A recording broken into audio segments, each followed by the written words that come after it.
గణపతి లడ్డు దొంగతనము చేసి తినడం మంచిదేనా?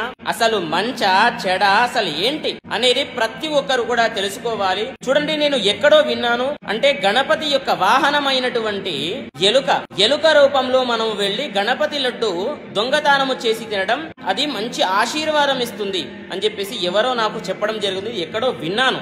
ఇది చాలా అంటే చాలా పొరపాటు అండి. ఇది మంచిది కాదు. అసలు ఎవరు చెప్పారో తెలియదు, కానీ ఇది పొరపాటు. చూడండి, మీకు ప్రశ్న చెప్తాను, ఆ యొక్క ప్రశ్నలోనే సమాధానం చెబుతుంది. మీరు ఎవరండి? అసలు ఎలుక రూపంలో మనుషుల్లాగా మీరు వెళ్ళడానికి దొంగతనం చేయడానికి ఎవరు? ఎలుక అంటే గణపతి యొక్క వాహనమైనటువంటి ఎలుక తినడంలో తప్పు లేదు, కానీ మీరెవరు? మీరు మనుషులు. అలా తింటే గణపతి లడ్డు ఎంగిలవుతుంది. మీరు కొంచెం తిన్నా సరే ఎంగిలవుతుంది, కొంచెం కూడా తినకూడదు. అలాగే దొంగతనం చేస్తే కూడా మహాపాపము. ఎందుకు అని అంటే, ఒక ఇష్టమైనటువంటి ఆహారము మీ దగ్గర ఉందనుకోండి, అది ఎవరో లాక్కెళ్లారనుకోండి, మీకు మంచా లేదంటే చెడా? మీకు కోపం రాదా? మరి గణపతికి కోపం రాదా?